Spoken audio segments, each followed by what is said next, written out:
Muy buenas noches, buenos días para algunos de ustedes. Bienvenidos a nuestro análisis semanal de los domingos de hoy, 9 de julio del 2017. Acabamos de pasar la primera semana de la segunda mitad del año y vamos a ver pues qué nos tiene preparado esta semana. Primero que nada vamos a ver cómo nos fue la semana pasada. Bueno, como es usual, le atinamos a la mayoría de nuestras proyecciones. Aquí tenemos las 9 principales activos que analizamos todas las semanas, aparte de unos 6 o 8 más que analizamos. Bueno, en todo caso, ¿qué es lo que sucedió durante la semana? Como podemos ver, el dólar estuvo bastante fuerte frente a la mayoría de los pares, excepto el dólar canadiense. Esto fue como un déjà vu de la semana anterior. Básicamente lo mismo que vimos la semana anterior. El dólar estadounidense se recuperó en la primera semana de la segunda mitad del año, aparte de reacciones adicionales al NFP del viernes pasado. Tendremos datos de inflación, del consumo y un testimonio de Janet Yellen esta semana. Las actas de la reunión de la Fed revelaron que la FOMC, o el Comité de Política Monetaria de la Reserva Federal, está dividida con respecto a iniciar una posible reducción a los balances de la Fed. Los mercados todavía esperan un posible anuncio respecto a esto en septiembre, pero nada de esto es seguro. El euro sufrió por las dudas del anuncio de la reducción de incentivos, mientras que la libra estuvo relativamente estable después de la tormenta anterior. El australiano cayó después de que el Banco Central australiano expresara su preocupación por las deudas y los salarios, mientras que el dólar mostró cierta firmeza. En resumen, la semana pasada se repitió lo de la semana anterior. El CAD fue la divisa más fuerte gracias a los datos laborales, que fueron espectaculares, mientras que el yen fue el más débil por el tema de las tasas de interés. La semana pasada sobresalió el resultado de los datos laborales de Canadá y en Estados Unidos ambos salieron mucho mejor de lo esperado, aunque el de Canadá fue algo impresionantemente bueno, casi 4 veces, o mejor dicho, 4 veces lo esperado. Veo mucha fortaleza en el CAD y mucha debilidad en la libra y en el yen. Seguimos viendo apetito al riesgo del mercado. Todo esto podría cambiar si los mercados empiezan a tomar importancia en los acontecimientos de Corea del Norte, algo que hasta ahora el mercado ha ignorado por completo. Han habido algunas escaramuzas y algunas cosas en Corea del Norte, misiles lanzados, etcétera, etcétera, pero el mercado ha hecho caso omiso a esto. Eso ha hecho que el oro se desplome, etcétera, etcétera. Ahora, eso podría cambiar de una manera bien drástica en el momento en el que el mercado sí piense que sea algo de cuidado. Bueno, vamos a ver qué nos tiene preparado esta semana. Primero que nada, el día lunes no tenemos mayores noticias, probablemente vamos a ver una extensión de lo del viernes, dado el tremendo NFP que tuvimos. El día martes ya empezamos con una que otra noticia. Tenemos básicamente la única de cuidado va a ser el JOLTS, las aperturas de trabajo, que Janet Yellen ha repetido en muchas ocasiones que es algo que mira muy detenidamente. Bueno, de ahí tenemos el miércoles una metralleta de noticias que vamos a ver ahora en breve. En fin, la primera es el día martes a las 14 horas de horario GMT, que son las ofertas de trabajo JOLTS de Estados Unidos. La Fed ha destacado que mira de cerca este informe en el pasado, dándole importancia a pesar del atraso que tiene, dado que sale con un mes de desfase. La publicación es de mayo, mientras que ya tenemos los datos de las nóminas no agrícolas de junio. En el informe anterior, de abril, el indicador sorprendió superando los 6 millones de ofertas de trabajo, alcanzando 6,04 millones. Se espera una pequeña baja a 5,898 millones, anualizado, por supuesto, esta vez. Luego, el mismo martes, 4 horas después, va a hablar Brainerd. Brainerd es un votante permanente de la Fed y solía ser un pesimista o un bajista, en inglés dovish. En el pasado, su respaldo de un alza de las tasas proporcionó una confirmación para los mercados que un alza se venía, dado que como siempre era pesimista al decir que debíamos tener un alza, era una clara señal de que se estaban dando vuelta todos hacia un alza. La pregunta ahora es cómo se mostrará con respecto a la inflación actual. Luego tenemos en el día miércoles a las 8:30 horario GMT el informe de empleos del Reino Unido. Gran Bretaña goza de un alto nivel de empleo, con un desempleo muy bajo de 4,6% en abril. Sin embargo, los salarios se mantuvieron en el 2,1%, por debajo del nivel de inflación. Una caída a 8,1% año a año es la expectativa ahora. En mayo, los reclamos por desempleo subieron preocupantemente a 7,3 mil. Se espera una subida a 10,4 mil en esta ocasión. Luego el miércoles y el jueves a las 14 horas, la presidenta de la Reserva Federal, Janet Yellen, va a testificar frente a los legisladores y obviamente va a hablar de la economía. Su anterior aparición pública no tocó ningún tema que moviera el mercado. Los mercados están expectantes para saber cuáles son los próximos movimientos de la Fed. La suposición más común es que la Fed va a comenzar a reducir su balanza en septiembre y elevar las tasas una vez más en diciembre. La declaración preparada se dará a conocer el miércoles a las 14 horas y será seguida por una sesión de preguntas y respuestas.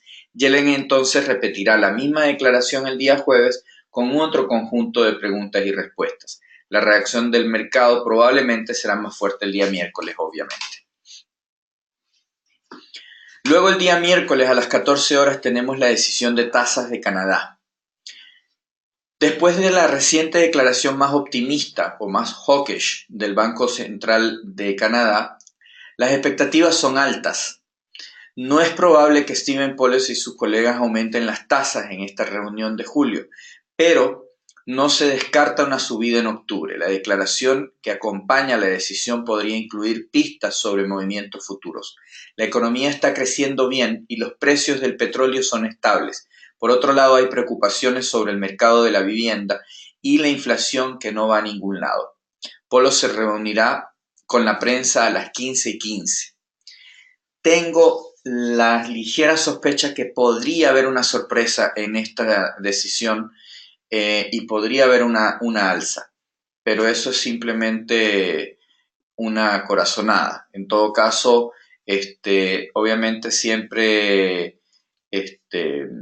recomiendo no operar este tipo de noticias. Luego tenemos el mismo miércoles, 30 minutos después, los inventarios de petróleo. Los precios del petróleo han aumentado a medida que la producción estadounidense comenzó a alcanzar sus límites. Ahora veremos si esto, junto a la temporada de conducción, que son las vacaciones de invierno, empujan a los inventarios más abajo. Luego tenemos el índice de precios de los productores de Estados Unidos el jueves a las 12:30. Estos nos sirven como un calentamiento a los precios del consumidor y tienen un impacto en el IPC futuro. En mayo, los precios permanecieron planos como se esperaba. El IPP subyacente subió 0,3%, superando las expectativas. Se espera que el IPP se mantenga plano, mientras que el IPP base probablemente aumentará en un 0,2%. Luego pasamos al día viernes, donde vamos a tener el IPC de Estados Unidos a las 12:30. La inflación está cayendo, pero la Fed la llama transitoria, debido a factores excepcionales. En mayo, el IPC básico cayó 1,7% más de lo esperado. Mes a mes, la inflación subyacente subió solo un 0,1%. El IPC principal cayó un 0,1%, pero esto realmente podría ser culpa de los precios del petróleo. Se espera que el IPC principal suba un 0,1% mes a mes y el IPC básico suba un 0,2% en esta ocasión. Luego tenemos las ventas al por menor a la misma hora. El consumo es clave para la economía estadounidense. En mayo, las ventas bajaron un 0,3%, quedando por debajo de las expectativas. También las ventas núcleo se redujeron en un 0,3%, lo que demuestra que el consumidor de Estados Unidos es más vacilante. Tanto las ventas como las ventas principales llevan expectativas de un aumento de 0,2% mes a mes. Luego tenemos, 45 minutos después, la producción industrial estadounidense. Si bien el sector manufacturero es relativamente pequeño, todavía tiene un impacto fuerte en la economía y es observado de cerca. La producción se mantuvo plana en mayo y una pequeña subida se espera para junio de 0,3%. Y por último, a las 2 de la tarde, 14 horas, tenemos la confianza del consumidor, según la Universidad de Michigan. Esta medición se sitúa en 95,1 puntos en junio, ligeramente inferior a la de abril. Ahora tenemos la cifra preliminar para julio y las expectativas son 95,2 puntos. Así que vamos a ver qué pasa. Bueno, ahora vamos a ver los diferentes activos que vemos todas las semanas, empezando por el euro dólar, fundamentalmente hablando. El euro dólar hizo una pequeña corrección y devolvió un poco de las ganancias, volviendo a estar dentro del rango que lleva ya 3 años. La próxima semana tendremos cifras del comercio, de la producción industrial y de la inflación. El Banco Central Europeo continúa tratando de equilibrar el panorama del euro, pero a veces confunde los mercados. Por ejemplo, un funcionario del Banco Central dijo que la disminución de compra de bonos no se ha discutido, lo que envió el euro a la baja. Más tarde, las actas de la reunión del Banco Central mostraron que habían considerado eliminar algo de las compras de bonos, lo cual desmintió al funcionario anterior. Esto permitió que el euro se recuperara. Las ventas al por menor alemanas batieron las expectativas, mientras que las órdenes de fábricas decepcionaron. Los PMI fueron en su mayoría positivos. Mientras tanto, en Estados Unidos, la Fed también está dividida en torno a cuándo comenzar la reducción del balance, ya que las dudas sobre una tercera alza en el 2017 persisten. Una vez más, el euro tomó un descanso de su avance debido a las presiones del Banco Central Europeo. Sin embargo, la realidad sigue siendo más favorable para el euro en comparación con el dólar, un crecimiento más fuerte, un ambiente político más estable y además en el frente monetario algunas dudas de la próxima subida de la Fed. Así que sigo siendo alcista fundamentalmente hablando. Técnicamente hablando también sigo siendo alcista, aunque llevamos 2 semanas topando contra el techo de esta consolidación en la cual estamos desde hace 3 años. El euro dólar cayó inicialmente durante la semana, cayendo al nivel de por debajo de 1.13. Sin embargo, encontramos suficiente apoyo ahí para cambiar las cosas y formar un masivo martillo. El martillo está en el nivel de 1.14 y creo que esto demuestra que el mercado está tratando fuertemente de romper al alza. Un movimiento por encima de 1.15 debería enviar a este mercado mucho más alto, ya que sería una ruptura de una zona de consolidación de 3 años y podría enviar este mercado hacia los niveles de 1.18.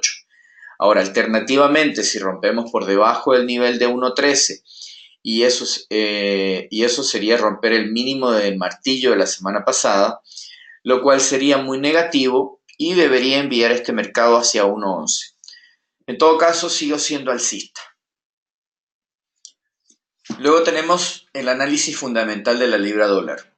En esta sigo siendo neutral. La libra dólar revirtió direcciones la semana pasada perdiendo 130 puntos.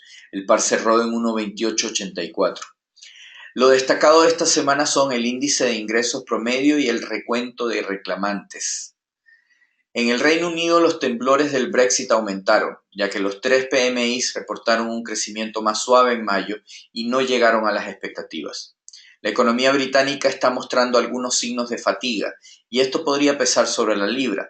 Sin embargo, la Fed se espera que elevará las tasas de interés una tercera vez en el 2017, pero los mercados tienen sus dudas, ya que la inflación sigue siendo débil y las cifras del segundo trimestre de Estados Unidos no han sido muy impresionantes, así que sigo siendo neutral.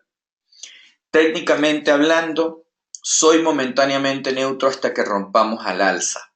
La libra dólar rompió significativamente durante la semana, especialmente después de la NFP de Estados Unidos saliera mucho más alcista de lo previsto. Retrocedimos pero chocamos y estamos probando la línea de tendencia bajista del gráfico diario, la línea roja a la baja, quedándonos inmóviles en esta área en general.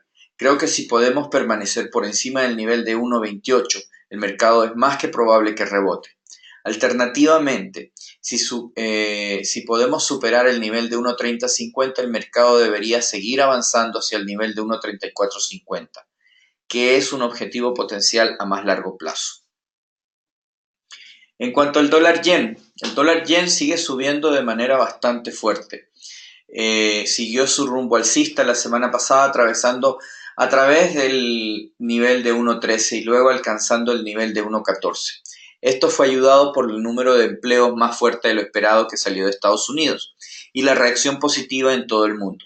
Si rompemos el nivel de 1.15, esto sería una señal de comprar y retener a más largo plazo. Mientras tanto, considero que las retracciones son oportunidades de compra. Este mercado debería ir a niveles mucho más altos, pero también creo que habrá mucha volatilidad, ya que los titulares de prensa tienden a mover este mercado con bastante rapidez.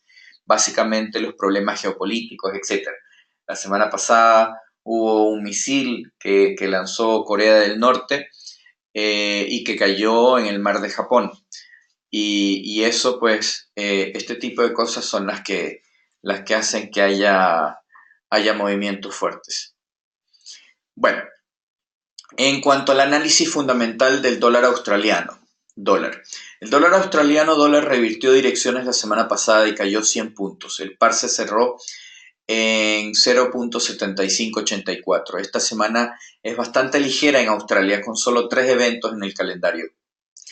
En Australia la declaración de la tasa del Banco Central fue pesimista y esto pesó sobre el OSI. Las ventas al por menor australianas bajaron un 0,6%, aunque esto fue mejor de lo esperado.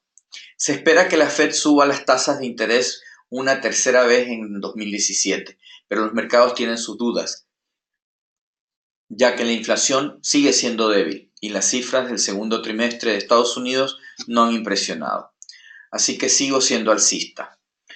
Técnicamente también sigo siendo alcista, aunque la semana pasada el dólar australiano tuvo una semana difícil y cayó hacia los niveles de por debajo de 75.50. De ahí rebotamos un poco y claramente estamos formando un triángulo ascendente bien definido. Normalmente estos triángulos ascendentes son alcistas y una ruptura por encima del nivel de 77.50 debería enviar a este mercado mucho más alto, tal vez inclusive a los niveles de 0.80. Creo que los retrocesos son oportunidades de compra y creo que vamos a seguir viendo este mercado actuar muy volátil hasta que podamos hacer este movimiento. Alternativamente, si rompemos por debajo de la línea de tendencia alcista, la línea verde, este sería un signo muy negativo. Así que, en todo caso, sigo siendo alcista. Técnicamente también soy alcista. De hecho, rompimos una línea de tendencia bajista, que es la verde, pero todavía tenemos ese techo, ¿ya? En todo caso, el dólar neozelandés cayó durante la semana dado que el nivel de 73.50 continúa ofreciendo una cantidad significativa de resistencia. Si podemos romper por encima de ahí, el mercado debería seguir para ir a 0.75, pero también hay una amenaza significativa de que el mercado baje y siga en la consolidación en la que hemos estado desde el 2014. El Banco Central de Nueva Zelanda sigue con una postura neutral, pero si el apetito al riesgo vuelve a entrar en el mercado, es probable que el dólar de Nueva Zelanda suba mucho más. Obviamente, el mercado debe seguir encontrando razones para ir más alto. Si rompemos por encima de 0.75, esto debería enviar este mercado a 77.50. En cuanto al dólar canadiense, el dólar canadiense registró fuertes ganancias por segunda semana consecutiva y el dólar CAD cayó 110 puntos. El par cerró en 1.2860 y su cierre semanal más bajo desde junio del 2016. El acontecimiento dominante de esta semana es la declaración de tasas del Banco de Canadá y la subsecuente declaración.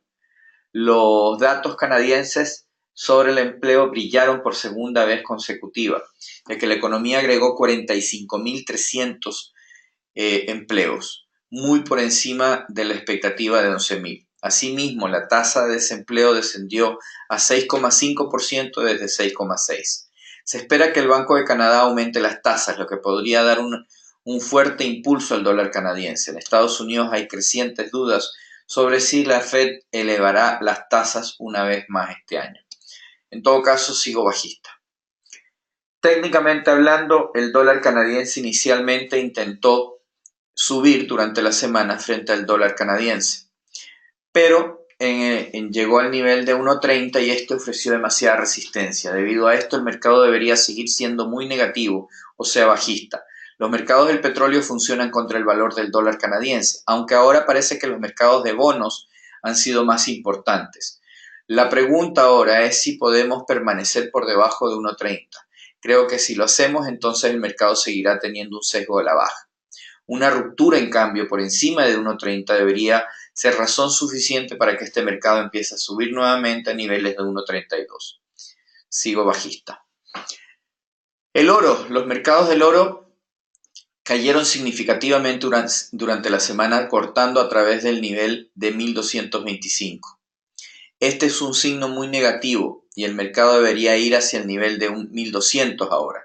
Si nos rompemos por debajo de ahí, el mercado debería continuar para alcanzar el nivel de 1100 y eventualmente el nivel de 1000. A medida que avanzamos por debajo del nivel de 1200, siento que los mercados de oro se derrumbarán por completo, especialmente si la Reserva Federal insiste en que va a subir las tasas de interés, lo que parece que va a hacer. Sigo siendo muy bajista en el oro a causa de esto, y con el número de puestos de trabajo que salió el viernes mostrando esta fuerza, es probable que el oro siga sufriendo a menos que haya algún problema geopolítico que espante a los mercados, como el tema de Corea del Norte. Sigo siendo bajista. El petróleo, el crudo WTI inicialmente subió hacia el nivel de $47.50 y luego volvió a romper por debajo del nivel de 45. Es muy probable que el mercado continúe bajando. Además, se habla de que los rusos no participarán en los recortes de producción, mientras que los productores estadounidenses tampoco tienen inclinación por hacerlo. El mercado debería romper por debajo del nivel de $40 y una vez que eso suceda sería un signo masivamente bajista del mercado. Así que sigo siendo bajista. Aquí básicamente lo que podemos ver es que tuvimos lo que se llama una bandera bajista de continuación. Ya veníamos desde acá arriba, empezamos a subir, a subir, a subir y rompimos esta. Ahora solamente faltaría romper el mínimo de la semana pasada para seguir bajando. En cuanto al índice del dólar, el índice del dólar estadounidense rebotó la semana pasada, sin embargo chocamos contra lo que antes era un piso que claramente se convirtió en resistencia o en techo, y esta causó que diéramos la vuelta y retrocediéramos, formando una estrella fugaz. La estrella fugaz es una señal muy negativa, por supuesto, por lo que si rompemos el mínimo de la semana pasada es muy probable que sigamos bajando hasta el siguiente piso, que está en 94.66 aproximadamente. Ahora, si logramos romper el máximo de la semana pasada y la resistencia o el techo, es muy probable que retomemos la subida. En todo caso, sigo neutro por el momento. En cuanto al cobre, el metal rojo subió con un gap a la apertura de la semana, chocando con el techo de la consolidación en la que llevamos algún tiempo. De inmediato empezamos a caer, no dejamos de hacerlo en toda la semana, tal como lo esperábamos y lo habíamos dicho la semana pasada y antepasada. Una vez que choquemos con el techo, lo más probable es que bajemos fuertemente. Dada la negatividad de la vela de la semana pasada, es muy probable que sigamos bajando. En todo caso, sigo siendo neutro mientras sigamos en esta consolidación en la que estamos desde el año pasado. En cuanto a los índices, el Dow inicialmente trató de subir fuertemente durante la semana, pero encontró suficiente resistencia cerca del nivel de 21.500 para dar la vuelta y caer significativamente. Al final de la semana terminamos con una pequeña ganancia, pero con una vela neutral, típica de la época veraniega que estamos en la actualidad, en el hemisferio norte, por supuesto. Hay una cantidad significativa de apoyo cerca del nivel de 21.250, por lo que no creo que la venta sea una opción. No me sorprendería, en todo caso, ver que el mercado retrocediera hasta 21.000, donde yo esperaría ver una cantidad significativa de compradores. Alternativamente, si podemos romper por encima del máximo de la vela de la semana pasada, sería una oportunidad de compra también. En última instancia, este es un mercado que debe seguir viendo a los compradores cada vez que retrocedamos y no puedo hacer otra cosa que seguir siendo alcista. En cuanto al S&P 500, tuvo una semana bastante movida, ya que tratando de romper por encima del nivel de 2.450, pero no lo logramos. Así que caímos hacia el nivel de 2.400, donde encontramos compradores. El número de puestos de trabajo del NFP fue más fuerte de lo previsto, por lo que debería seguir dando un poco más impulso al mercado, aunque habrá temores acerca de las tasas de interés. Sin embargo, me gusta la tendencia alcista a largo plazo y creo que la resistencia mostrada el viernes debería enviar este mercado al alza nuevamente, tarde o temprano. Si rompemos por encima de 2.450, creo que vamos a ir a buscar 2.500, que ha sido mi objetivo a largo plazo durante algún tiempo. Lo otro que también hay que tomar en cuenta es que esta semana que viene y la semana pasada hubieron resultados de compañías del S&P 500 y hasta ahora han salido muy buenos los resultados. Así que esa es otra razón por la cual deberíamos seguir subiendo. En cuanto al DAX, aquí es un poquito diferente. La semana antepasada caímos fuertemente, pero chocamos contra la línea de tendencia alcista. Y esta semana pusimos a prueba el nivel de 12.500, pero encontramos que era demasiado fuerte para superar. Sin embargo, parece que el nivel de 12.300 es de soporte. Después de la gran venta de la semana anterior, estamos empezando a encontrar algo de estabilidad. Si podemos superar el nivel de 12.500 sería alcista y entonces deberíamos ir a buscar el nivel de 13.000. Sin embargo, los mercados de divisas también entrarán en juego, dado que el euro dólar ha sido muy fuerte en las últimas semanas. El fortalecimiento del valor de la moneda puede causar un problema importante cuando se trata de las exportaciones que salen desde Alemania y eso pesa sobre el valor del DAX. No nos olvidemos que Alemania es principalmente un país exportador, es la fábrica de Europa. Entonces, si tenemos un euro más fuerte, eso va a mermar las utilidades de las exportadoras y fábricas alemanas. Y eso va a hacer que el DAX obviamente pierda terreno. Por último, tenemos el Nikkei. Este tuvo una semana bastante movida, tratando de romper por encima del techo de esta consolidación que hemos formado hace 9 semanas. Terminamos con una ligera pérdida para la semana, pero con una vela bastante neutra para la semana. Creo que esto es típico de estos meses de vacaciones y creo que es solo cuestión de tiempo antes de que rompamos el alza. Así que sigo siendo alcista. Por último, aquí tenemos el promedio de las últimas 4 semanas. Tenemos buenos movimientos, buenas oportunidades para sacar ganancias. Así que les doy las gracias por asistir a nuestro análisis semanal de los domingos. Los esperamos todos los domingos y vengan a conocernos, conozcan nuestra plataforma social donde pueden seguir y directamente copiar traders exitosos, ver sus historiales, etc. Vengan a conocernos, vengan a averiguar por qué nos han elegido 2 años consecutivos como mejor broker de Sudamérica y 2 años consecutivos como mejor broker de Latinoamérica por parte de World Finance y International Finance respectivamente.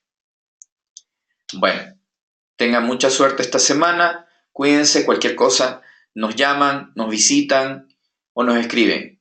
Cuídense, chao, chao.